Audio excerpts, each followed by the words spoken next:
but also we're here to discuss compagnonnage. And we are very fortunate to have with us perhaps the world's expert, Jean-Michel Martonnier, and he is going to be discussing, I think there's a pre-circulated copy of this available, but there'll also be translation, and he will, of course, speak in French. Thank you. Michel. Merci. Je suis très intimidé d'avoir à parler aujourd'hui de ce sujet qui me tient à cœur depuis une vingtaine d'années, puisque face à moi, parmi vous, il y a des publics très variés. D'une part, donc, un public francophone qui connaît un peu, quelquefois beaucoup, le sujet des compagnonnages en général et celui des compagnons tailleurs de pierre en particulier. Je suis très heureux d'ailleurs de voir dans la salle quelques membres de la confrérie compagnonnique.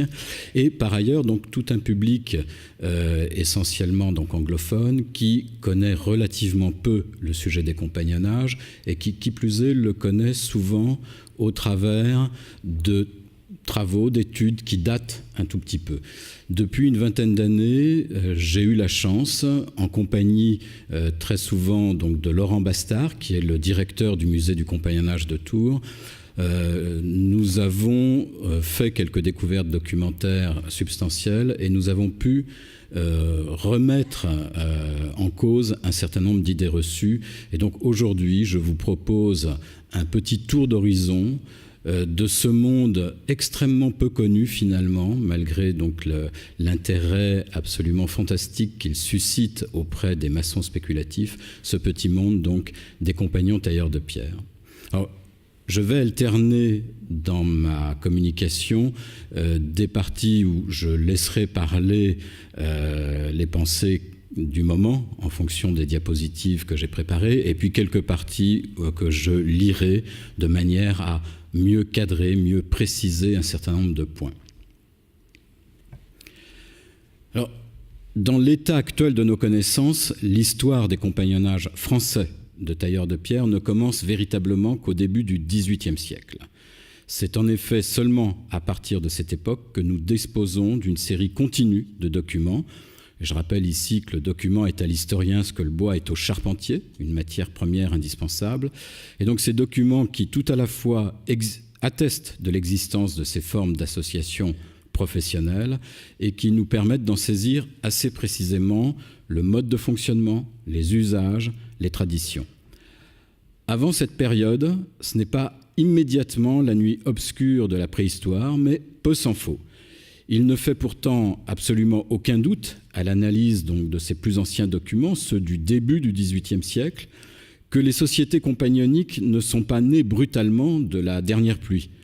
Tout au contraire, l'archaïsme de la manière dont sont ordonnés leurs règlements et leur vocabulaire laisse présager qu'elles existent depuis plusieurs siècles. Leurs usages ont pour ainsi dire une saveur toute médiévale. Mais les quelques éléments documentaires que l'on possède pour le XVIIe siècle concernent des individus isolés, des compagnons, sans qu'ils soient absolument certains qu'ils se rattachent à des sociétés pleinement structurées ou que ce lien soit déterminant. Simplement, comme ces éléments, qui sont donc des surnoms, des marques de passage, rien de beaucoup plus précis, possèdent des caractéristiques qui sont celles plus ou moins exclusives des compagnons passants et étrangers tailleurs de pierre du XVIIIe siècle, nous sommes logiquement portés à accepter qu'ils concernent bel et bien le sujet. Et la chose devient encore plus problématique au XVIe siècle, car ces éléments sont absents, ou du moins ils n'ont pas encore été recensés, les recherches étant encore trop peu avancées pour conclure à une totale absence.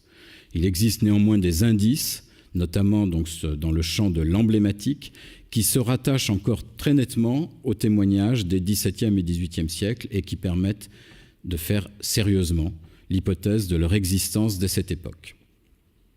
Donc en fait, l'éternel problème de l'historien, qui est celui des sources documentaires, il est encore plus cruel dans le monde des compagnonnages, puisque, à la différence du monde maçonnique, qui appelle le travail d'un grand nombre d'historiens, non seulement en France, mais donc nous voyons ici sur le plan international, les compagnonnages en France, à l'heure actuelle, n'occupent qu'à peine une poignée, quand je dis une poignée, donc c'est 5 doigts, une poignée d'historiens.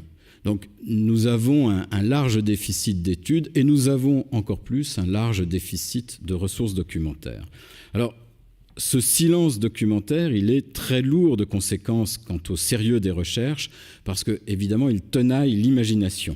Le rapport intime que tout chercheur entretient avec son sujet forge trop souvent d'intimes convictions qui se nourrissent des travaux de nos prédécesseurs sans toujours prendre le recul nécessaire.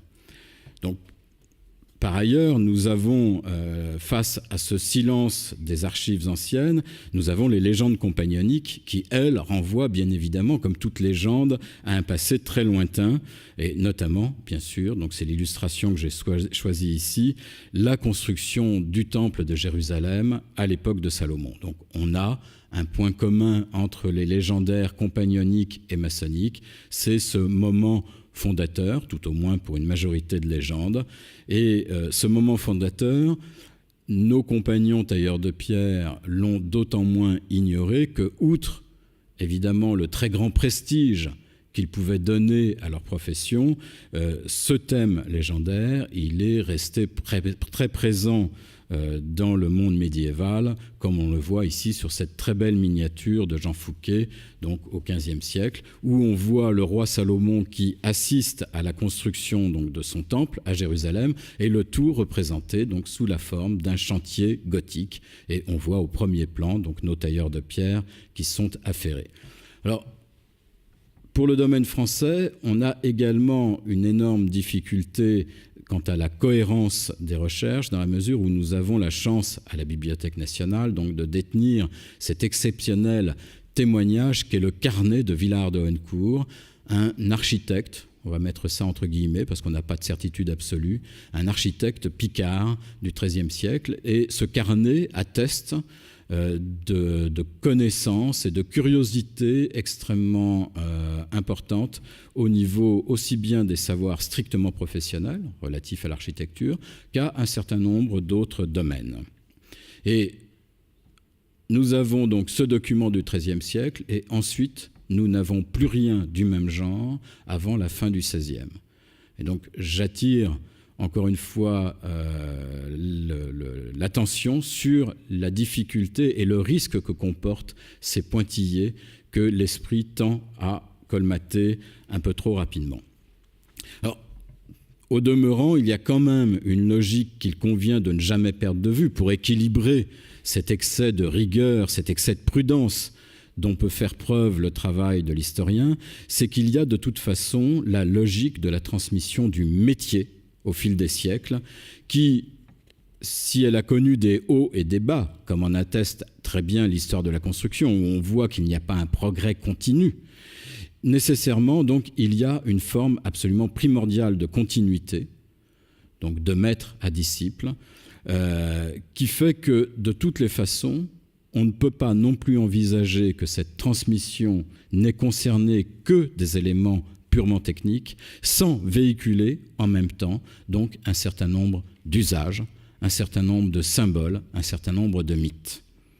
Donc on a là la matière première à des recherches plus approfondies, mais c'est une matière donc extrêmement mal définie et qu'il est difficile d'explorer.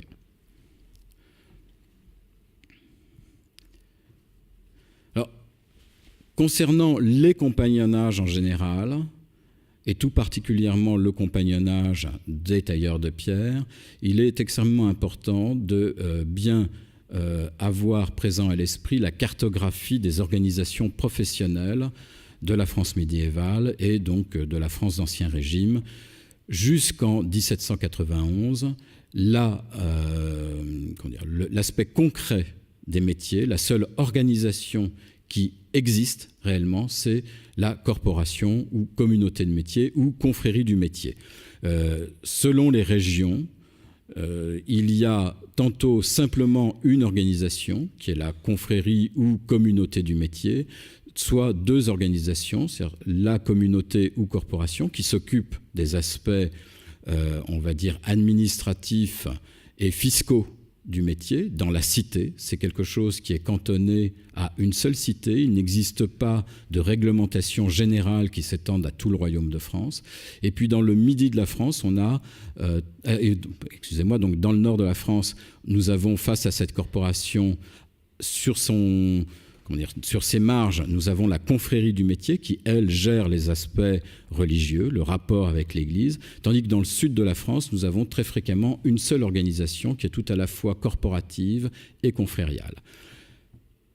Beaucoup d'historiens, depuis environ un siècle, ont voulu définir le compagnonnage d'une manière très simple, en disant que c'était une organisation purement ouvrière, composé donc des salariés du métier, des non-maîtres, de ceux qui n'avaient pas les moyens donc d'être à leur propre compte, et que cette organisation s'est établie par rejet du carcan de la corporation.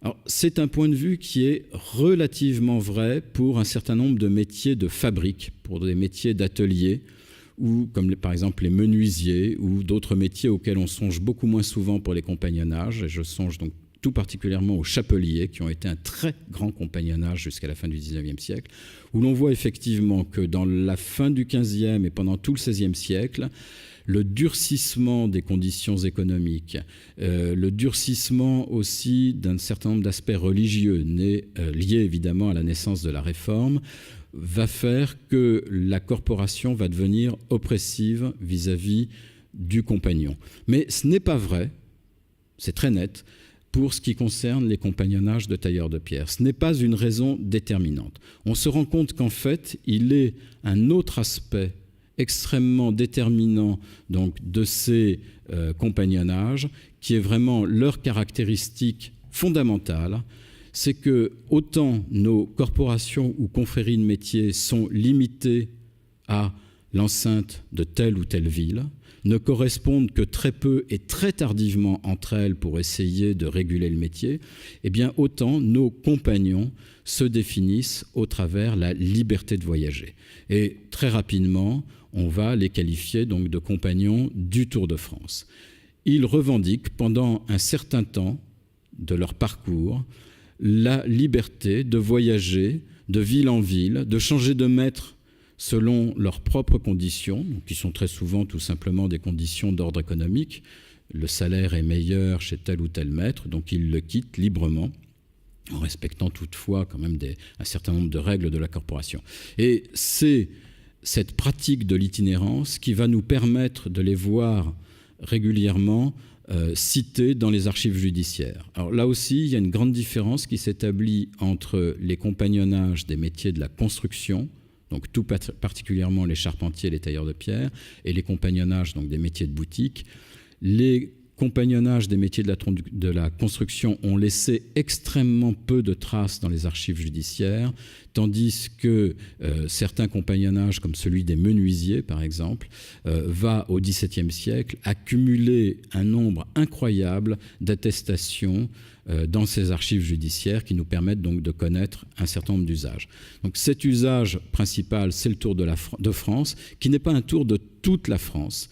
Nous avons ici la carte qu'il est possible d'établir à partir d'une chanson compagnonique de la fin du XVIIe siècle, une chanson de compagnon menuisier ou serrurier du devoir, et qui donne l'itinéraire traditionnel depuis Paris.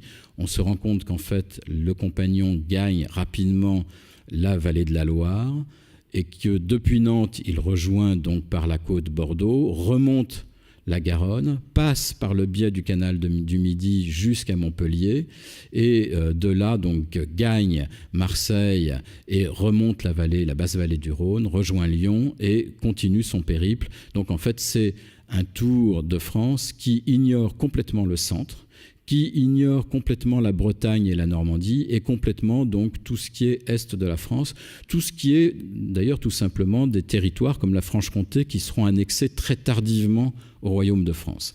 Alors, c'est extrêmement stable.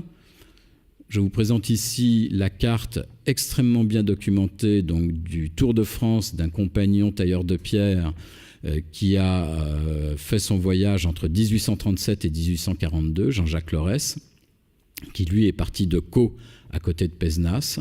On a la chance donc d'avoir son petit carnet de comptes et un certain nombre de documents, d'archives personnelles qui permettent donc de le suivre pratiquement jour après jour. Et on voit que c'est très rigoureusement le même itinéraire. Simplement, il est important à noter pour casser dès maintenant un certain nombre de clichés. Alors, je vais, pendant toute ma conférence, casser beaucoup de clichés que les compagnons eux-mêmes, quelquefois, aujourd'hui encore, colportent sur leur tradition. Très souvent, on a dit qu'il y avait un tour, un sens extrêmement précis à ce Tour de France, qui suivait les aiguilles d'une montre.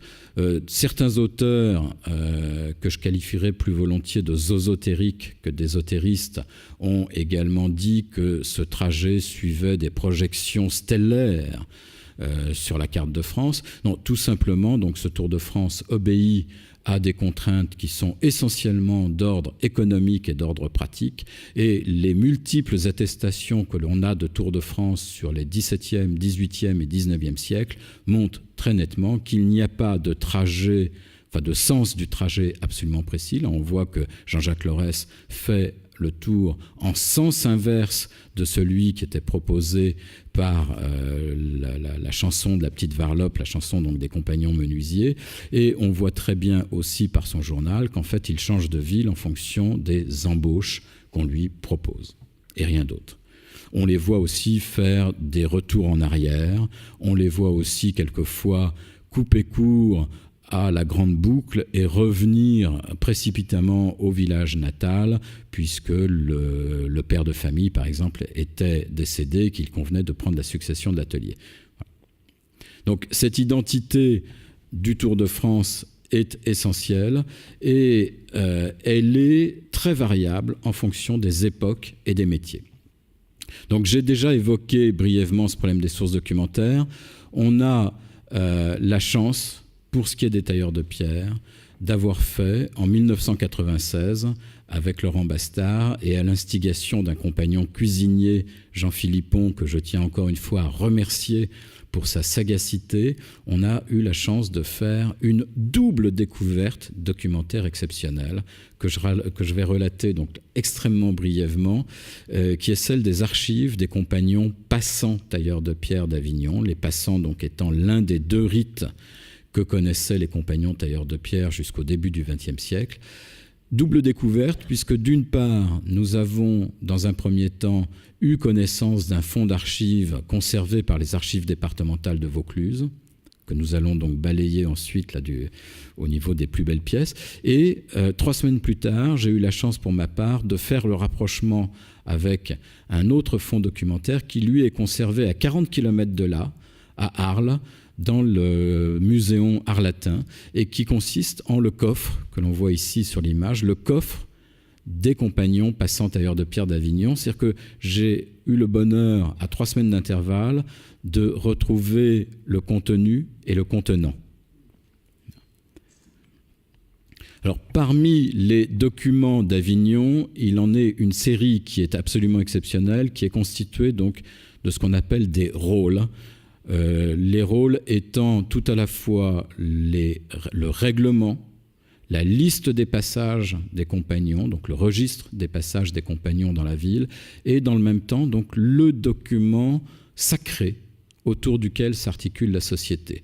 Le rôle n'est visible que par les compagnons au moment de leur initiation. Voir le rôle, c'est recevoir la lumière. L'expression est employée par les compagnons du XVIIIe siècle. C'est important par rapport à tous les rapprochements qu'on est tenté de faire vis-à-vis de la franc-maçonnerie. Donc, voir le rôle, c'est voir la lumière. Devant le rôle, les compagnons se doivent d'être dans une attitude de respect. Ils doivent être debout, la tête découverte et toujours un outil du métier à la main. Une fois reçus, ils verront à nouveau le rôle chaque fois qu'ils arriveront dans une ville de devoir, puisque même s'ils ne s'arrêtent pas pour travailler, ils vont devoir, c'est un honneur pour eux, c'est une obligation, ils vont devoir inscrire leur nom sur le rôle, après s'être fait reconnaître rituellement comme étant membre de la confrérie. Voilà. Alors, nous avons ici le plus ancien fragment de rôle d'Avignon qui date d'entre 1700 et 1721. On n'a pas plus de précision puisqu'il est amputé de son texte. On sait que c'est d'entre 1700 et 1721 puisque le blason papal qui est au centre est celui de Clément XI, donc qui a régné durant cette période. Un deuxième fragment de rôle qui lui est daté de 1735 nous est connu et qui donc est sous le pontificat de Clément XII. On a ensuite un troisième rôle, donc qui est un document particulièrement important, qui est daté de 1773 et qui est complet. Je reviendrai tout à l'heure dessus pour expliquer à partir de lui la manière dont est structuré le rôle. Donc j'agrandis son frontispice. Voilà. Et on a enfin un document qui est un document majeur de l'histoire des compagnonnages en France, qui est le rôle de 1782, qui est lui aussi complet de son règlement et de son frontispice emblématique, frontispice autour duquel je vais structurer toute mon intervention pour essayer de vous faire pénétrer un petit peu ce monde méconnu des compagnonnages de tailleurs de pierre. Voilà. Alors, ces documents sont exceptionnels aussi pour une autre raison, c'est qu'ils appartiennent à des collections publiques. Les compagnons passants tailleurs de pierre d'aujourd'hui conservent toujours dans leur coffre un certain nombre de documents auxquels les historiens n'ont pas un accès plein, puisque ces documents restent quand même au cœur d'une tradition à caractère initiatique. Alors, j'ai quand même la chance de pouvoir obtenir de temps en temps quelques photocopies, quelques mauvaises photographies. On a ici donc une photographie qui date un petit peu, qui est celle donc du rôle de Paris de 1726. Le même rôle de Paris pour l'année 1769. Alors, les rôles étaient périodiquement changés, c'est-à-dire que quand la liste des passages ne permettait plus d'ajouter de nouvelles inscriptions, on dessinait un nouveau rôle. Voilà. Et on a ici également un très beau rôle que je n'ai pas encore eu l'occasion de voir, celui-ci, qui est le rôle de Bordeaux de 1778. L'ensemble de ces rôles nous permettent de savoir quand même une chose, c'est quelle est la structure générale. Alors, je reviens sur ce rôle d'Avignon de 1773. Tous ces rôles donc comportent toujours 3 blasons à leur sommet. Celui le plus élevé est toujours celui de l'autorité royale ou papale pour Avignon, sous le règne duquel, à ce moment-là, se situe la nation. Donc, pour Avignon, en 1773, il y a eu un très bref passage par le royaume de France. On a donc ici le blason du royaume.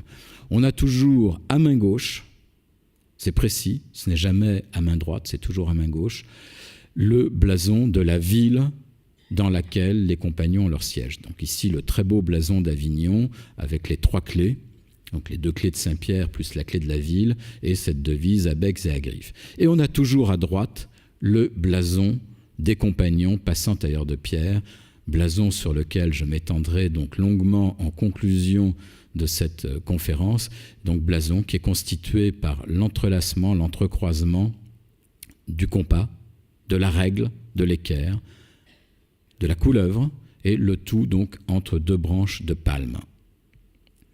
On a toujours, ou presque, tout au moins donc pour tous les rôles de la seconde moitié du XVIIIe siècle, on a toujours un frontispice à caractère emblématique.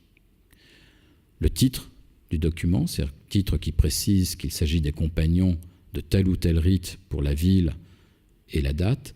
On a ici très fréquemment des cartouches qui comportent en lettres dorées le nom des compagnons qui étaient en exercice dans la ville au moment où ce nouveau rôle a été mis en service. On a ici au centre la règle du devoir et sur les côtés ou en dessous, on a le nom des compagnons qui ont eu l'honneur de voir le rôle. Et ces listes de noms sont souvent rajoutées ensuite sur des parchemins qui sont cousus ou collés bout à bout. Le rôle de Paris de 1769 fait pratiquement 5 mètres de long.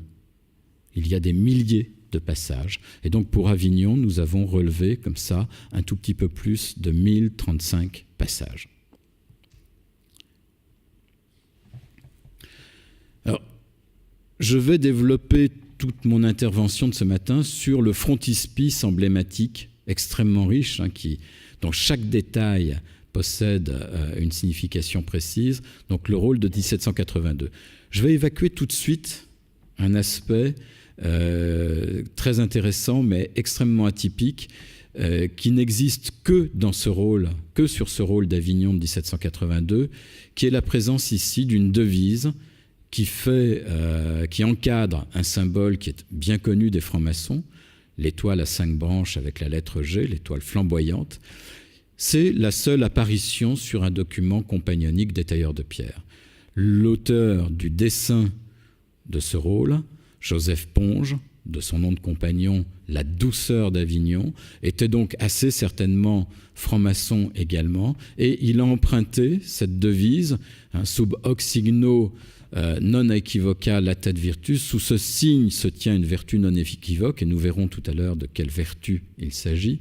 Et il a emprunté cette devise et cette étoile flamboyante aux armes d'une loge de la région, donc une loge qui est à une petite quinzaine de kilomètres, la loge La Concorde, à l'orient de Beaucaire, une loge qui a été active donc, des années 1764 à 1768, ça a été assez bref, et on voit ici ces armes. Voilà. Alors, on peut suspecter que c'est par adhésion et pas simplement par communication d'un élément graphique comme ceci, puisque j'y reviendrai dans le cours de cette conférence. Durant la période 1730-1789, on a la certitude qu'un certain nombre de compagnons passants tailleurs de pierre ont également été francs-maçons. Il y a un désamour qui s'installe ensuite entre les compagnons passants et la franc-maçonnerie, tandis que le lien continue beaucoup plus longuement avec l'autre rite sur lequel on est très mal informé, qui est celui des compagnons étrangers. Mais il est important de le signaler, mais dans le même temps, de bien comprendre qu'il s'agit d'un aspect qui est quand même atypique. Petit indice également donc, de cette influence maçonnique, ce rôle est le seul où l'on voit en bas un pavé mosaïque. Alors, nous allons maintenant explorer chacun de ces détails. L'élément qui revient de manière constante dans tous ces rôles, même lorsqu'ils sont réduits au niveau de leur frontispice emblématique à très peu de choses, ce sont toujours ces deux scènes-là qui représentent un ou plusieurs tailleurs de pierre à l'ouvrage et deux tailleurs de pierre qui sont en train de procéder à la reconnaissance rituelle entre compagnons, entre le compagnon donc arrivant dans une ville et le compagnon qui est présent sur le chantier. Ces deux moments clés répondent en fait à la devise que l'on voit ici au-dessus du blason des compagnons passants tailleurs de pierre d'Avignon, donc de vers 1700-1721, labor et honor. Le travail et l'honneur. Le travail, donc représenté par le tailleur de pierre à l'ouvrage, voilà, et l'honneur, qui est avant tout l'honneur d'être membre de la fraternité des compagnons passants. Alors, donc, on voit ici la même scénette sur le rôle de 1773 et sur le rôle donc, de 1710. Il y a des petits détails que malheureusement l'état de document ne permet pas forcément de toujours apprécier. Par exemple ici, j'y reviendrai tout à l'heure, le compagnon porte au chapeau, on voit des petites taches rouges, il s'agit donc d'une couronne de fleurs, donc des couleurs fleuries, sont soit des fleurs au naturel, soit des fleurs qui sont brodées sur un ruban. C'est l'emblème même de l'accès à la dignité, au rang de compagnon passant. On voit également toujours donc, ce qui est l'outillage de base du tailleur de pierre, le maillet, le ciseau. Et cet outil qui a eu une destinée tout à fait étrange dans le contexte de la maçonnerie spéculative, donc qui est le marteau taillant. Marteau taillant qu'on va retrouver sur les tableaux de loge dès les années 1740 et qui va très vite se déformer en une espèce de hache qui va finir sa carrière à proximité d'une pierre cubique qui, dans le contexte français, va se retrouver affublée d'une pointe. Je ferai juste une petite parenthèse tout à l'heure donc sur l'origine de cette pointe de la pierre cubique.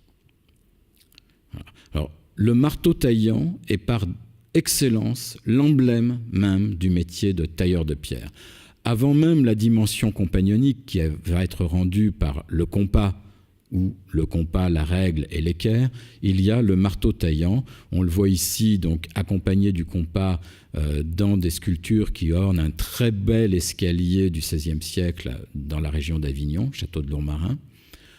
On le voit encore ici sur une marque de passage laissée au XVIIe siècle par la Frise d'Orléans. Donc ça, c'est le nom compagnonique d'un tailleur de pierre donc, qui faisait son tour de France et qui est passé laisser sa marque sur le pont du Gard, qui est un très haut lieu de la tradition compagnonique.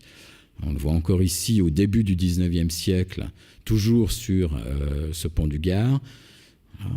On le retrouve encore et encore donc, sur toutes ces marques de passage qui constituent l'un des rares indices et l'un des plus précieux indices de l'existence et de l'organisation, enfin de la préorganisation du monde compagnonique au XVIIe siècle. Donc on en a notamment dans l'escalier à vis de l'ancienne abbatiale de Saint-Gilles du Gard, et on en a également donc sur les ruines du temple romain dédié à Diane à Nîmes.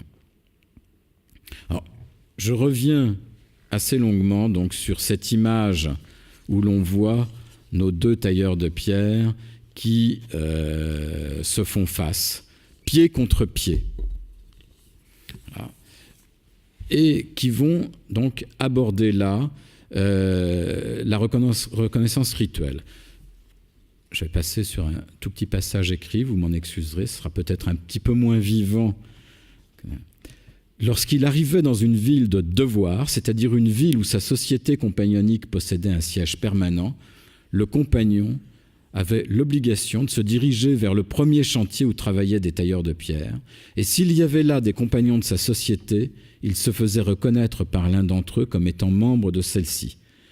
Si le compagnon qui recevait ainsi l'accolade, donc c'est le terme qui est employé par les tailleurs de pierre et qui désigne le salut fraternel et dans le même temps la première phase de la reconnaissance rituelle, donc si ce compagnon n'était pas celui qui avait alors la charge de rouler, c'est le terme employé donc par les compagnons à l'époque, et toujours d'ailleurs d'actualité, il devait alors, après avoir offert à boire à cet arrivant, débaucher de son chantier pour aller le confier donc à celui dont c'était la charge à ce moment-là pour la société de servir de rouleur. Donc ce rouleur allait se mettre au service de l'arrivant pendant 24 heures. Il allait donc chercher ses bagages à la diligence, parce que très souvent, donc, les compagnons tailleurs de pierre, qui étaient quand même une élite ouvrière, ne voyageaient pas à pied, mais voyageaient en diligence. Il allait les porter donc, à une auberge, où les compagnons avaient leurs habitudes, lui présentait, chemin faisant, tous les membres de la société. Et dans une ville comme Paris, au XVIIIe siècle, ça pouvait être en permanence 50 à 100 compagnons tailleurs de pierre. Et il le présentait également, c'est très important, donc tous les anciens membres de la société, ceux qui étaient ce qu'on appelait les remerciés, c'est-à-dire tous les compagnons qui avaient pris le statut de maître et qui étaient susceptibles en fait de lui trouver une embauche.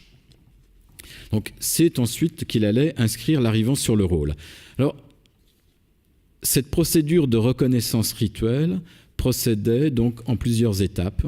Il y avait donc cette toute première étape qu'on voit ici figurer sur le rôle de 1773, donc qui est tout simplement le salut. Nous avons eu la chance, donc, dans ces archives avignonnaises, de retrouver une bonne quinzaine de ces reconnaissances rituelles qui changeaient tous les 6 mois. Ça rappelle un petit peu quelque chose à beaucoup de maçons, je pense. Voilà. L'arrivant disait, par exemple, « Excusez-moi, monsieur, pourriez-vous m'indiquer le lieu de bienséance et de fraternité ?» Ce à quoi le sédentaire répondait « Si vous êtes un frère de la fraternité, expliquez-vous, monsieur, je vais vous l'indiquer. » Et tous les deux, ensemble, disaient à ce moment-là ce qui était vraiment le mot de semestre. Par exemple, coterie. Coterie, c'est le terme qu'on emploie entre tailleurs de pierre pour se désigner en tant que frère. Coterie par notre éthique. Ou, à un autre moment, coterie par notre intimité. Ou encore, coterie par notre progrès. Passé donc cette première étape, il pouvait se donner l'accolade fraternelle. On voit ici donc la très belle accolade du rôle des compagnons passants tailleurs de pierre de Marseille en 1777. On voit que ça s'accompagne d'une certaine forme de poignée de main, qu'il y a un jeu de bascule qui se fait entre les deux. Et il y a à nouveau, pendant cette accolade, des paroles qui sont échangées à l'oreille. Et qui sont, par exemple... Alors, c'est très intéressant, ces paroles échangées à l'oreille sont toujours un petit peu la gazette du Tour de France. Ça permet d'échanger les dernières nouvelles des principales villes de devoir. L'arrivant dit « Au temple d'Avignon », donc au siège d'Avignon, « 3 frères ne sont plus. Pour 6 mois, de nos chambres, les chambres étant le lieu de réunion rituelle, ils ont été exclus. » Le sédentaire répond « Selon nos règles, coteries, nous ne devons tolérer aucun abus qui, parmi nous, sont souvent modérés. » L'arrivant enchaîne. « Interrogez sagement sur les règles du devoir, le devoir étant le code de conduite des compagnons, d'éviter leur châtiment, n'en ont eu aucun pouvoir. » Le sédentaire répond. « Obéissons à nos lois, soyons sévères dans nos mystères, pour le bien et l'harmonie de la société entière. » Et cette reconnaissance va se poursuivre ensuite au moment où, l'ayant emmené à l'auberge qui héberge les compagnons, qui héberge le siège de la société, il va y avoir ce qu'on appelle l'entrée de chambre, l'entrée rituelle dans la chambre, au sens premier du terme, qui contient le coffre qu'on a vu tout à l'heure et qui enferme le rôle et les archives de la Société des Compagnons.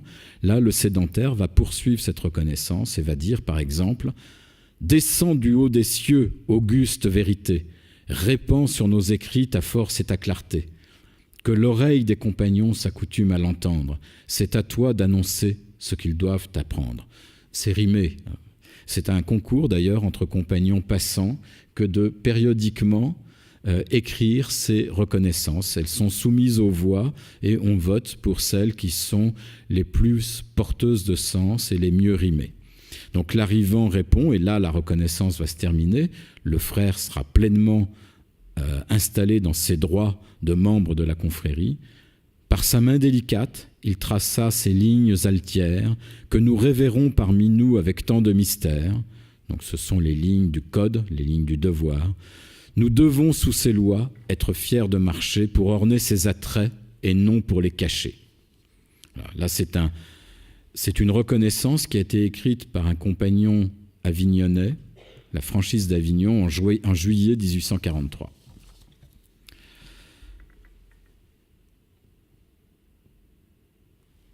Je reviens donc sur une de ces représentations de ce que les compagnons appellent, les tailleurs de pierre appellent la tombée, sur le moment où un arrivant tombe en ville. Le terme d'argot vient de là. On voit ici donc l'arrivant, qui est celui qui nous fait face, et le sédentaire, donc celui qui travaille sur le chantier. Le sédentaire est représenté donc en chemise. L'arrivant, vous remarquerez qu'il porte un très bel habit, et il porte également... Il faut que je me retourne. Je ne parviens pas. Voilà.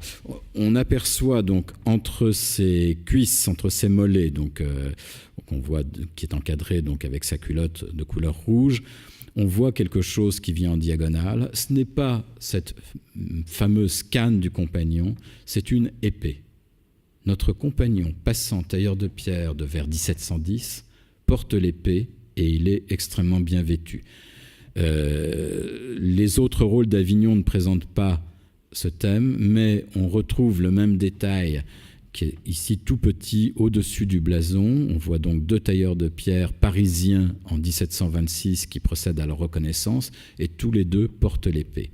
Ça situe très différemment de ce qu'on avait l'habitude d'envisager nos tailleurs de pierre à un tout autre rang social que ce qu'on imaginait jusqu'alors. Ils sont véritablement une aristocratie ouvrière. Le port de l'épée est normalement réservé à la noblesse. Je n'ai jamais retrouvé trace d'une seule contestation qui aurait été faites à leur encontre devant les tribunaux. Et en revanche, pour cette période des années 1700-1730, j'ai retrouvé, par exemple, l'attestation de compagnons tailleurs de pierre qui ont été anoblis. On a le cas, par exemple, d'un tailleur de pierre qui travaillait avec Mansart à l'origine et qui a été anobli par Louis XIV lui-même, sous son nom de compagnon. Il se nommait donc Cailleteau, qui était né à Paris, donc l'assurance de Paris, et ça a donné Monsieur de l'Assurance, qui est tout simplement l'un des premiers architectes du Palais Bourbon. Il se représente également de temps en temps sous la forme de putti, sous la forme donc très classique dans l'emblématique et dans l'iconographie du XVIIe, début XVIIIe siècle, donc de ces bons enfants. On voit ici une scénette qui est tout à fait intéressante, qui vient du rôle de Paris de 1769. Donc un premier groupe de 2 qui sont en train de travailler sur une pierre cubique et d'y porter des tracés de stéréotomie à la règle et au compas. Et on voit sur l'arrière, c'est extrêmement difficile de démêler d'ailleurs tous les détails, on voit 2 compagnons qui sont en train de procéder à l'accolade. Cette fois-ci, l'élément diagonal est bel et bien la canne du compagnon. Donc toujours sur le même rôle, on retrouve ici le thème de la salutation initiale et toujours à l'arrière-plan, le thème de la salutation, et notre tailleur de pierre porte à la main sa canne et son chapeau. On a une trace intéressante à relever de l'existence d'une semblable iconographie sur cette très belle gravure qui est un portrait emblématique de Colbert, donc surintendant des bâtiments du roi, c'est-à-dire grand chef en quelque sorte de tous les tailleurs de pierre, charpentiers et artisans du royaume. On voit en arrière-plan le chantier du Louvre et on retrouve nos petits tailleurs de pierre sur la droite et nos tailleurs de pierre sur la gauche, qui sont en train de cultiver les sciences et les arts. Et ça, on va voir par la suite quelle importance ça a. La première de ces connaissances chez les tailleurs de pierre d'autrefois, et d'aujourd'hui d'ailleurs, c'est la stéréotomie. C'est un mot un petit peu barbare, donc à l'époque on disait plus simplement la coupe des pierres, c'est-à-dire cette discipline, cette application de la géométrie à comment trace-t-on les différentes faces d'un bloc de pierre afin d'en dégager donc le bloc qui ensuite pourra être appareillé pour constituer une voûte ou constituer un escalier. Donc là, je vais plus rapidement vous passer quelques images représentant donc des morceaux de bravoure de la stéréotomie. Donc ces images proviennent du plus célèbre traité d'architecture de la fin du XVIIe et du début du XVIIIe siècle, qui est le cours d'architecture de Davillers, donc qui est un cours d'architecture qui se fonde sur la théorie des 5 ordres de Vignole, donc célèbre architecte italien du milieu du XVIe siècle. Donc on voit un certain nombre donc d'escaliers, de systèmes de voûtes. C'est vraiment ce qui va, pendant des siècles, permettre aux tailleurs de pierre français et aux compagnons tailleurs de pierre en particulier de briller. On a ici l'un des morceaux les plus remarquables de cette connaissance-là, qui est la voûte plate de l'hôtel de ville d'Arles, donc à une quarantaine de kilomètres d'Avignon. Voûte plate qui a été conçue dans son principe par Mansart, mais dont on sait très bien par des témoignages de l'époque que ce n'est pas Mansart lui-même qui l'a tracé, mais beaucoup plus probablement l'un de ses compagnons passant tailleur de pierre qui travaillait dans son cabinet en tant que dessinateur, non pas en tant que tailleur de pierre, mais en tant que dessinateur, en tant qu'appareilleur. Et on en a le témoignage d'ailleurs par également des comptes rendus de l'Académie d'architecture qui relèvent par exemple donc en 1684 que cette très célèbre voûte a été réalisée par un compagnon passant qui venait d'Italie, puisque ce compagnonnage n'était pas strictement limité aux frontières françaises, et là aussi c'est un témoignage intéressant. Donc autre élément de stéréotomie classique à l'époque, dont tous les systèmes de trompes qui permettent de passer d'un plan à un autre plan, c'est-à-dire d'avoir par exemple au-dessus d'un coin de rue un dégagement qui permet aux carrosses de passer, ou par exemple ici donc à l'eau de mieux se... Autre témoignage de cette excellence de la stéréotomie, on a ici une voûte sur un hôtel particulier d'Avignon, donc qui date du début du XVIIIe siècle, qui a été réalisée par un très célèbre architecte avignonnais de l'époque, Jean-Baptiste Franck, qui, avant d'être le célèbre architecte avignonnais, est, comme beaucoup de ses collègues, tout simplement un compagnon tailleur de pierre. Je ne sais pas s'il était du rite des passants ou du rite des étrangers, mais c'était un compagnon tailleur de pierre. Donc, encore une de ses réalisations, où on voit qu'il pousse le plaisir de l'appareillage à des prouesses à cheval entre l'esthétique et le petit tour de force. Donc, le premier théoricien de la stéréotomie en France est le célèbre architecte Philibert Delorme. Je serais tenté d'ajouter le célèbre compagnon tailleur de pierre Philibert Delorme, donc, qui, dans son traité d'architecture publié en 1567, est le tout premier à divulguer les secrets, en quelque sorte, de ce trait des tailleurs de pierre, de cette géométrie qui leur permet de conduire l'appareillage. Le XVIIe siècle, dans la foulée, va être le siècle d'excellence de la stéréotomie, et on va avoir toute une série de publications, par exemple celle-ci, due au talent du graveur tourangeau Abraham Bosse, qui va vulgariser les théories d'un architecte mathématicien et peut-être tailleur de pierre à l'origine lyonnais, des Argues, et qui va expliquer comment s'applique, on a la très belle illustration donc de droite, comment s'applique le trait, comment s'applique la géométrie à un bloc de pierre brute pour en dégager un parallélépipède, ou je serais même tenté de dire une pierre cubique. Par ces trois instruments de la géométrie que sont l'équerre, la règle et le compas, et par ces trois outils du tailleur de pierre, ces trois incontournables que sont le maillet et le ciseau et le marteau taillant. Notre fameuse hache qui s'égare bien souvent auprès de la pierre cubique dans le contexte maçonnique.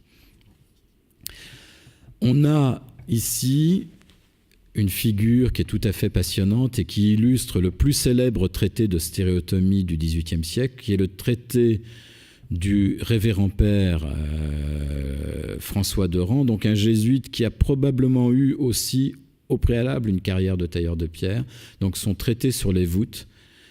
Et ce traité sur les voûtes, chacune des gravures géométriques comporte une petite vignette qui porte le titre de l'épure et qui, quelquefois, comme ici, illustre la vie de ces tailleurs de pierre. On a ici donc 4 jeunes tailleurs de pierre qui sont en train de discuter d'un problème de stéréotomie autour d'une épure, autour de laquelle ils ont posé leurs outils. On voit leur compas, on voit une équerre, on voit une règle finement ciselée, on voit une plume dans un encrier. Ils sont élégamment vêtus, ils ont leur chapeau, ils sont à la mode du temps. Je serais tenté de dire, voilà, ils sont jeunes, ils sont beaux, ils ne correspondent absolument pas à cette idée qui s'est forgée au cours du XIXe siècle et que très souvent on a cultivée avec force dans le monde spéculatif, du tailleur de pierre, donc de l'opératif, qui certes a des doigts en or, certes a la chance d'avoir un contact avec des symboles extraordinaires, mais bon, remettons les choses à leur place, ce sont des ouvriers. Eh bien non, on se rend compte à côtoyer les sources archivistiques des XVIIe et XVIIIe siècles que nos tailleurs de pierre, que nos compagnons tailleurs de pierre, on ne peut pas les ranger aussi facilement que ça dans la simple catégorie des ouvriers.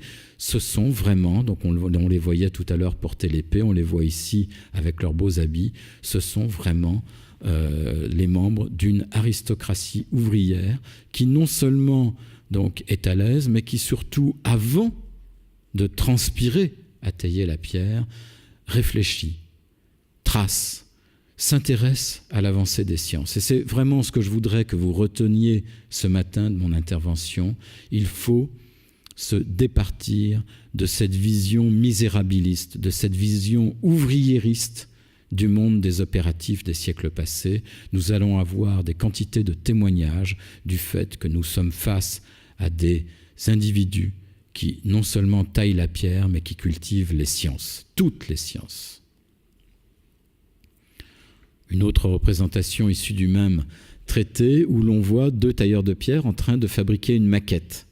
Alors, c'est l'ancêtre de ce fameux chef-d'œuvre que réalisent aujourd'hui les aspirants pour devenir compagnons dans tel ou tel métier, et ça se pratique chez les tailleurs de pierre, seulement d'ailleurs depuis à peine 70 ans, jusqu'aux années 1950. Pour devenir compagnon tailleur de pierre, il fallait non pas produire une maquette, non pas produire un chef-d'œuvre, il fallait produire, nous le verrons à nouveau tout à l'heure, une ou plusieurs épures. Il fallait démontrer sa compétence, non pas de tailleur de pierre, mais sa compétence d'appareilleur, sa compétence en matière de stéréotomie, en matière de conception, de compréhension de la théorie de son métier.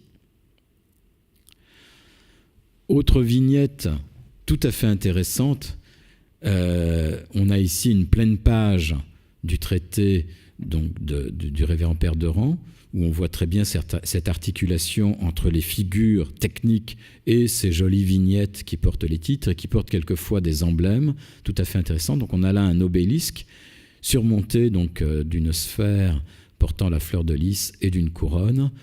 L'obélisque porte tout un trophée d'outils de tailleur de pierre. Il est assis sur un piédestal où l'on retrouve le compas, la règle et l'équerre entrecroisés et entrelacés d'un ruban avec un petit maillet et un ciseau. Donc on est en 1643, on est dans une emblématique qu'on pourrait croire spécifiquement maçonnique, et qui en tous les cas fait allusion à cet art royal par excellence qu'est l'architecture. Donc on a là quelque chose que les opératifs, je n'aime pas le terme, mais il est commode, que les opératifs de l'époque connaissaient parfaitement. Puisque ces traités ces traités relatifs à la taille de pierre, ils en étaient les premiers destinataires. C'était quand même pour eux que l'on produisait des ouvrages de stéréotomie, et pas seulement pour la noblesse qui aurait occupé ses loisirs à s'intéresser à la théorie de ces malheureux ouvriers. On a ici un très beau témoignage de l'influence durable du traité de Rang. C'est un graffiti qui mesure donc à peu près 1,50 m de hauteur et qui est à l'intérieur du clocher de Notre-Dame-des-Dons, donc de la cathédrale d'Avignon, où l'on voit donc en 1757 un tailleur de pierre qui a représenté encore une fois donc tout un trophée de ses outils. Là, le globe portant la fleur de lys et la couronne royale a été remplacé par un globe crucifère. Voilà. Alors, je précise quand même, à toutes fins utiles, que la lettre B que l'on voyait sur le côté de l'obélisque est une ancienne marque de tâcheron datant du XIIe siècle. Elle ne fait pas pendant à la lettre J. Autre témoignage donc, de cet accueil, de cette culture qu'avaient les tailleurs de pierre, c'est qu'à défaut de pouvoir financièrement acheter un exemplaire de cette architecture des voûtes du Père de Rang, eh bien, ils n'hésitaient pas à recopier. C'était le meilleur moyen aussi d'acquérir de manière durable ces connaissances géométriques. On voyait ici le carnet d'un tailleur de pierre du XVIIIe siècle qui avait recopié l'ensemble des figures, pas le texte, mais uniquement les figures du traité de Rang. Un témoignage qui sort un petit peu du cadre chronologique de l'Ancien Régime, mais qui est un témoignage passionnant. J'évoquais tout à l'heure le Tour de France de Jean-Jacques Leurès. On a ici une page de son carnet de comptes qu'il a tenu très sérieusement pendant toute la première moitié de son Tour de France, et où l'on voit, à la date du 5 novembre 1839, la comptabilité de ses premières journées de cours de trait qui lui sont données par un ancien compagnon chez qui il prend donc cette connaissance, qui est installé comme maître maçon à Saintes, donc en Saintonge.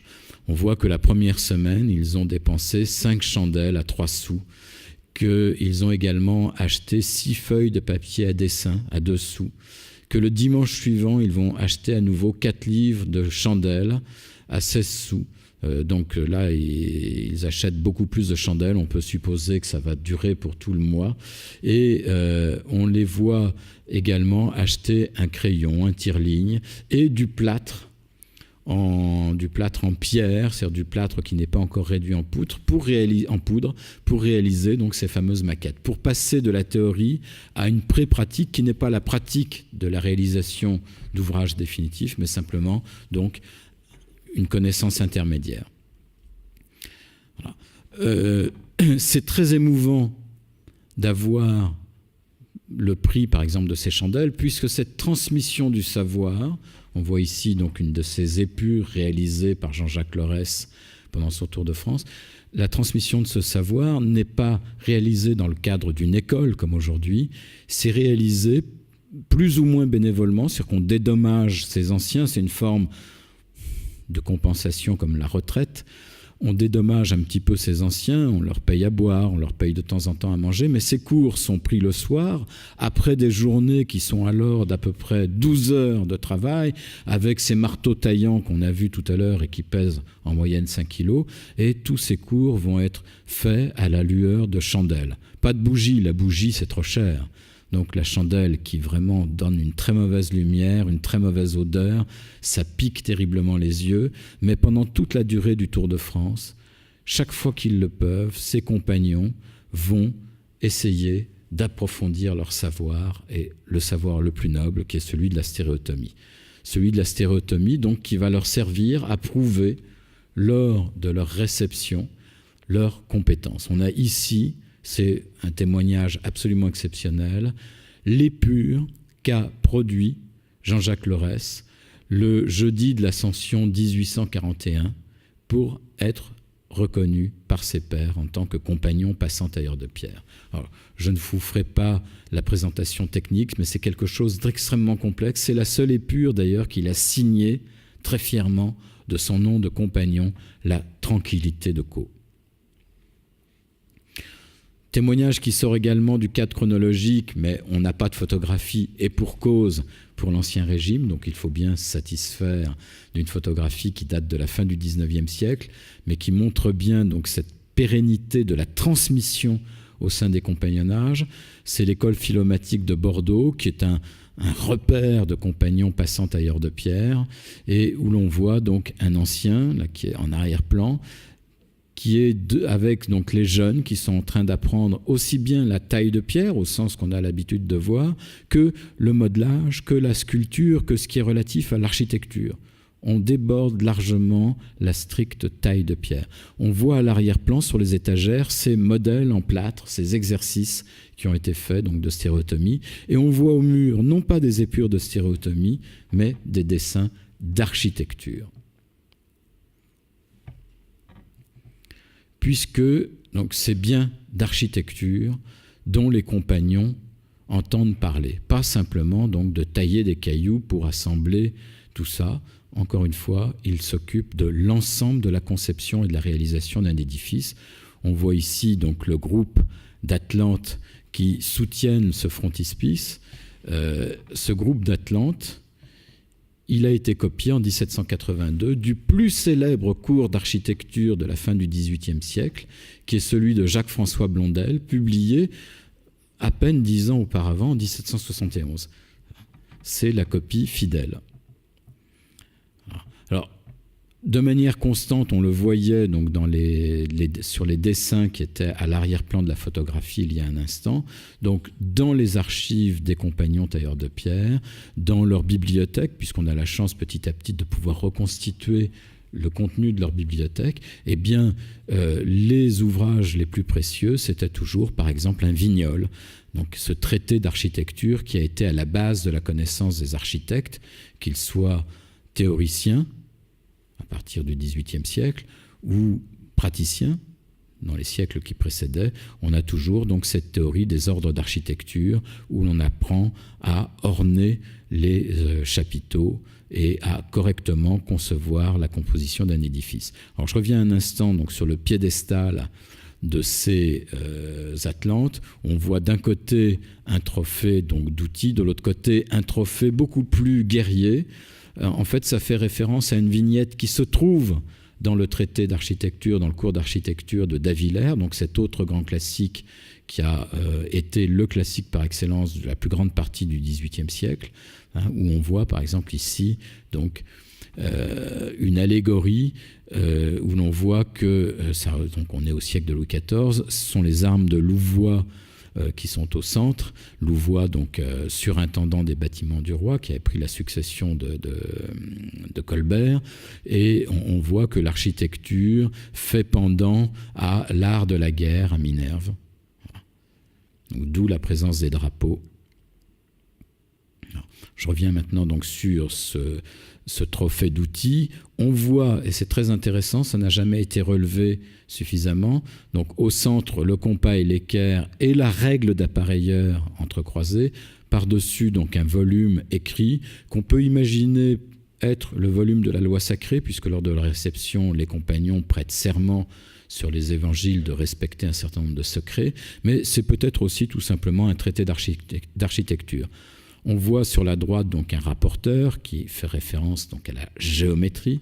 On voit en dessous un niveau, puisque la taille de pierre se concrétisera par la pose de ces mêmes pierres. Et on voit sur la gauche donc 2 rouleaux d'épure, de dessins. D'une part, en dessous, donc un dessin représentant un cintrage de voûte, et au-dessus, donc, on a les bases d'une colonne. Donc, toujours du dessin d'architecture. On voit le niveau qui fait référence à la pose. On voit un petit compas qui renvoie donc, on a le grand compas d'appareilleur, on a le petit compas du dessinateur. Donc, justement, voilà un compas d'appareilleur, par exemple, le compas de dessinateur. C'est le même principe, mais ce n'est pas du tout le même usage ni la même taille. Et ce métier de dessinateur, avec ce très bel exemple qui me touche beaucoup, les archives de Jean-Jacques Lorès, son carnet de comptes, ses épures, on les a sauvées in extremis de la décharge en 2005. C'était dans une malle, la malle qu'avait acheté Jean-Jacques Lorès pour faire son voyage. Et on a aussi donc un certain nombre de ses instruments de dessin, par exemple cette très belle équerre percée d'un cœur, le cœur emblème de la fidélité, qui est une des vertus premières que cultivent les compagnons. Et cet autre petit détail qui m'a longtemps intrigué, qu'on retrouve aussi bien donc ici que sur le blason du rôle de 1782, on a ça de part et d'autre donc du compas, et ce petit détail, il est couronné de couronne de laurier, de la même manière donc que le compas d'appareilleur est couronné de la couronne faisant référence à l'art royal. Ce petit détail, c'est tout simplement donc un porte-mine et la pointe à tracer. Le porte-mine du dessinateur, donc du concepteur, et la pointe à tracer, donc qui va permettre de reporter dans l'architecture, dans la pierre, donc tous ces tracés. Encore un dessin de Jean-Jacques Lorès qui illustre bien le fait que la phase finale de cet apprentissage du savoir, ce n'est pas la stéréotomie, ça c'est la base indispensable, c'est l'architecture. Autre aspect totalement inattendu de leur savoir, de ces savoirs qu'ils cultivent, on a au centre du rôle cette très belle perspective où l'on voit un personnage en costume du XVIIe siècle, qu'on peut imaginer être un tailleur de pierre, un petit peu comme ceux de Deran que l'on voyait tout à l'heure discuter de stéréotomie. Donc il est là avec son très bel habit, son chapeau à plumes, dans l'encadrement donc d'une allée. Au fond, ce que l'on voit est un bassin avec un jet d'eau.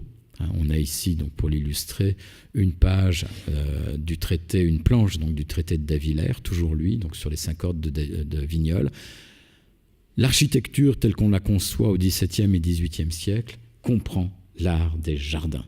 Et on a beaucoup de nos compagnons tailleurs de pierre qui, à la fin du XVIIe, sur des chantiers prestigieux comme ceux de Versailles, vont également s'occuper d'art des jardins. On a le témoignage ainsi donc de Louis XIV qui, faisant l'inspection de son chantier, donc dirigé, tout le monde s'en souvient, par le très célèbre Le Nôtre, eh bien, s'arrête pour discuter avec ce vieux compagnon tailleur de pierre, ce vieux Pierre Caïto qui va être anobli sous le nom de l'assurance, pour discuter de jardinage et d'une autre science que l'on va voir dans un instant.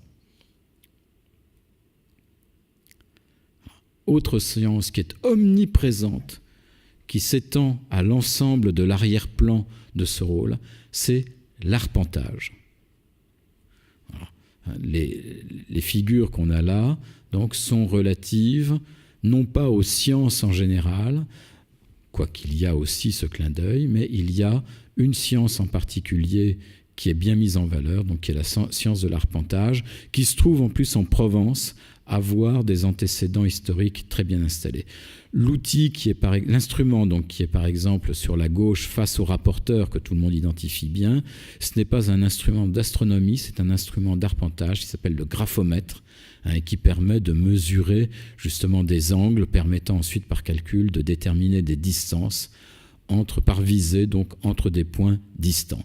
Ça, c'est quelque chose d'ailleurs qui va revenir sur l'ensemble de ce frontispice, et on voit très bien ici la perméabilité entre les thèmes iconographiques. Sur la page de droite, donc, qui provient du plus célèbre traité, et surtout du plus complet traité de géométrie d'arpentage de la du tout début du XVIIIe siècle, qui est la géométrie pratique de Alain Mannesson-Mallet. On voit ce thème de l'îlot avec une tour, et le but est d'expliquer justement comment on peut mesurer à distance grâce à des jeux de graphomètres et de planchettes, donc à des systèmes d'arpentage, comment on peut mesurer des hauteurs, comment on peut mesurer des distances de points inaccessibles. Je repasse un instant, voilà. Alors, c'est un lieu commun de l'iconographie de tous les traités d'arpentage depuis le XVIe siècle. On a ici une gravure du XVIe. Donc cette problématique de la mesure des points distants qui sont toujours rendus par un fleuve, une rivière ou une mer et une île, et on doit mesurer les points distants. Alors, autre petit détail, que lorsque nous avions découvert en 1996 ces documents, nous n'avions pas su interpréter avec certitude. On a deux petits personnages tout à fait étonnants. Donc l'un en bas, là, qui est avec une sorte de brouette, mais cette brouette n'a pas de pied pour pouvoir la reposer. Et puis on a un autre personnage avec une hotte sur le dos et la canne à la main qui s'achemine entre des arbres qui sont plantés régulièrement. Donc ce sont soit des vergers, soit des parcs, conformément donc aux règles du dessin de l'époque. En fait, il s'agit d'un géomètre et de son aide. Le géomètre, sa brouette, c'est un odomètre. C'est-à-dire une brouette, c'est un système qui est connu depuis Vitruve, depuis l'Antiquité, un système qui permet, par le comptage du nombre de tours de roue, de mesurer les distances. Et le petit personnage avec la hotte, là je remercie Robert Carvet, je ne sais pas d'ailleurs, je ne l'ai pas vu, je crains qu'il n'ait pas pu venir ce matin, Robert Carvet donc du CNRS, qui m'a décrypté ça l'autre jour en me disant « mais Jean-Michel, c'est tout simplement, je pense, l'assistant de l'arpenteur ». Et effectivement, j'ai trouvé des éléments iconographiques, mais difficiles à présenter aujourd'hui, qui montrent que ce qu'il transporte dans sa hotte, ce sont des piquets, ce sont les jalons qui permettent aux arpenteurs donc d'établir un plan. Alors, en revanche, je souligne, il y a un grand absent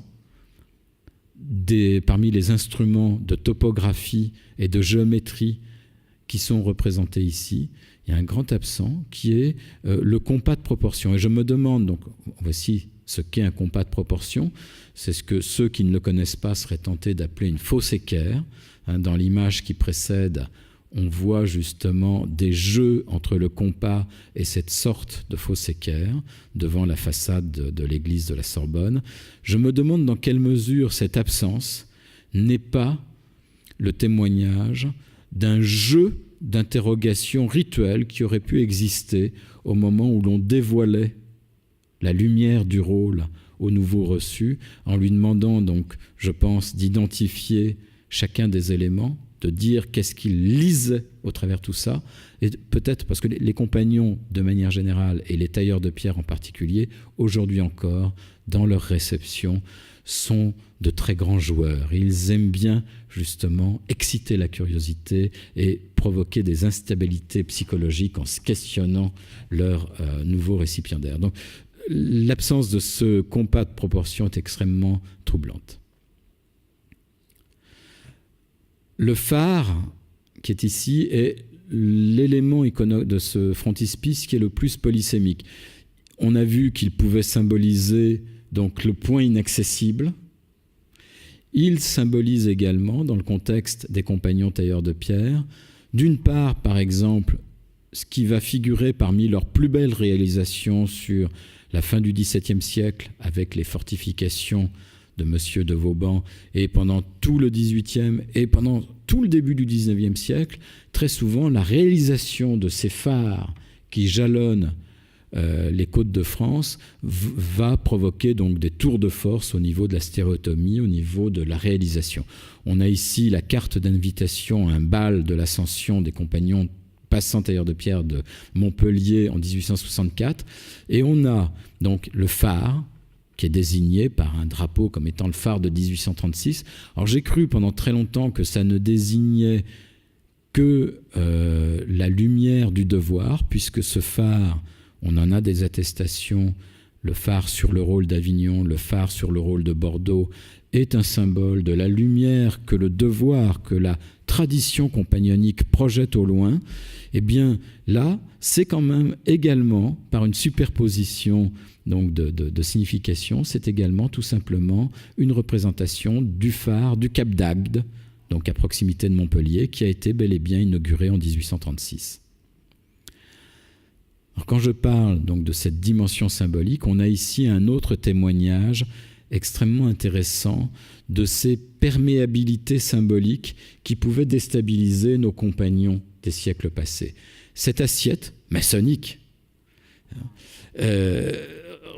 appartient à une collection familiale qui est celle donc des descendants d'un compagnon passant tailleur de pierre qui était installé dans la région d'Avignon, à Courthézon, et qui se trouve avoir été un bâtisseur de phares, et notamment le principal entrepreneur du port de la Joliette à Marseille. Voilà. Et je n'ai pas trace de son affiliation à la maçonnerie. C'est d'ailleurs avec une autre assiette appartenant à la même série le seul témoignage que l'on ait dans ses archives familiales de quelque chose en rapport avec la maçonnerie. Mais on peut supposer que ce compagnon, au gré de ses voyages, peut-être à Marseille, a croisé ces assiettes maçonniques et a eu, lui, une lecture spécifiquement compagnonique d'une emblématique qui est commune, où on retrouve donc la tour, qui là est davantage la tour de Babel, qui est un thème évidemment qui parle beaucoup aussi aux compagnons tailleurs de pierre.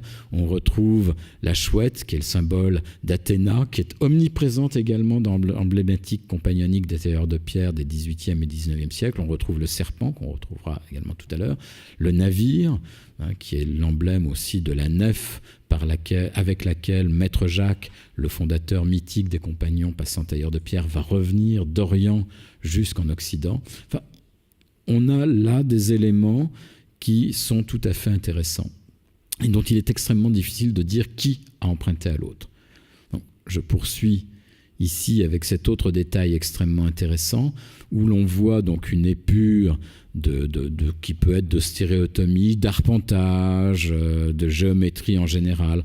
On retrouve donc le fil à plomb qui est mis en relation avec un schéma lié à la physique et à l'oscillation du pendule. Merci. Voilà. Et c'est normal, merci. Et c'est possible d'avoir un petit break. Oui, tout à fait. Oui. J'ai prévu d'arrêter après ce passage-là et d'avoir le break. Et le livre qui est par excellence le symbole donc du savoir, ça c'est un symbole qui parle à tout le monde. Et ce livre, chez les compagnons tailleurs de pierre, on va évidemment, on songe tout de suite à ces traités de stéréotomie dont ils sont évidemment friands. On a ici un autre très célèbre traité de stéréotomie du XVIIIe siècle, qui est celui de Jean-Baptiste de la Rue, qui est probablement, avant d'être l'architecte, connu pour ce traité d'architecture, qui est tout simplement un praticien de la coupe des pierres, donc très probablement un compagnon. On a toujours aussi au cœur de ces livres que possèdent les compagnons le très célèbre traité de Vignoles. On a ici donc un frontispice de la première édition française du Vignol où l'on voit que l'emblème maçonnique entre guillemets ou compagnonique entre guillemets qui est au-dessus donc est tout à fait lisible aussi bien par les maçons que par les compagnons, donc compas, règles, équerre et niveau entrecroisés par le fil à plomb. Et c'est d'autant plus lisible par les compagnons que justement en 1720, grosso modo un siècle après la parution de cette édition de Vignoles, eh bien c'est précisément ce dessin-là du blason des compagnons tailleurs de pierre qui va être repris par les compagnons de Chalon-sur-Saône pour leur servir donc de blason du devoir. Autre témoignage de cette importance extrêmement émouvant, on a ici l'ex-libris manuscrit sur un exemplaire de la première édition au format de poche dans les années 1631-1644 du traité de Vignoles. On a l'ex-libris manuscrit de Mathurin Pommier, donc la partie qui est à gauche, dit l'Espérance le Tourangeau. Nos tailleurs de pierre des XVIIe et XVIIIe siècles savent parfaitement lire et écrire. Il ne s'en prive pas. Toujours pour illustrer ce problème des emprunts symboliques croisés, des emprunts emblématiques croisés, on a ici le frontispice d'une édition populaire de la fin du XVIIe siècle du traité de Vignoles, où l'on retrouve donc une personnification de l'architecture qui porte dans sa main un rameau traversant un ouroboros. Elle porte un manteau étoilé, et elle a le pied posé donc sur un globe terrestre à côté du compas, de la règle et de l'équerre. On est en 1694, on n'est pas dans quelque chose qui est influencé par l'emblématique de la franc-maçonnerie. Vignoles a eu une grande importance jusqu'en Angleterre, et là donc j'ai choisi cette page de titre de la traduction en anglais de Vignoles en 1669, où l'on voit donc que ce traité est publié pour l'usage et le bénéfice des francs-maçons, des charpentiers, etc., enfin donc des hommes de métier, le terme de free mason, free étant mis en exergue par l'usage d'un caractère romain au milieu des caractères italiques. Donc on est en 1669, on a bien une allusion là aux free masons, et dans un contexte qui ne laisse aucun doute quant au fait que ça s'adresse à des hommes de métier pour un usage professionnel.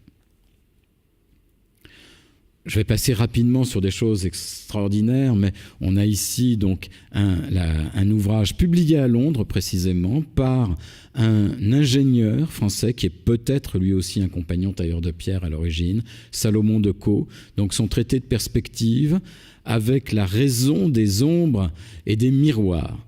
Et on voit nos poutis, nos bons enfants, chers à la symbolique donc des compagnons, qui sont en train de projeter la lumière grâce à un jeu de miroirs, donc speculum, le miroir, sur ce traité lié à la perspective, où l'on voit donc des attributs, des trophées d'outils de tailleurs de pierre et de maçons, et où on voit en bas Mercure faire face à Minerve. Autre traité de perspective célèbre pour l'époque, où l'on voit donc des trophées d'outils, où on voit en haut, de part et d'autre, donc des corniches, on voit le compas entrecroisé avec d'un côté les burins du graveur, de l'autre côté les pinceaux du peintre, en forme d'équerre. On est en 1604-1605. On est dans un contexte qui est exactement à cheval entre le monde des savants et le monde des hommes de métier, des tailleurs de pierre, des peintres et des architectes. Voilà. Et je vais faire le break sur cette très belle image donc d'un traité d'Abraham Boss, où l'on voit donc exposé à destination d'un public qui comprend aussi bien des tailleurs de pierre, des hommes de métier que des savants, donc en 1643, où l'on voit l'explication donc du point oculaire, les bases de la perspective. Merci, monsieur. C'est extraordinaire.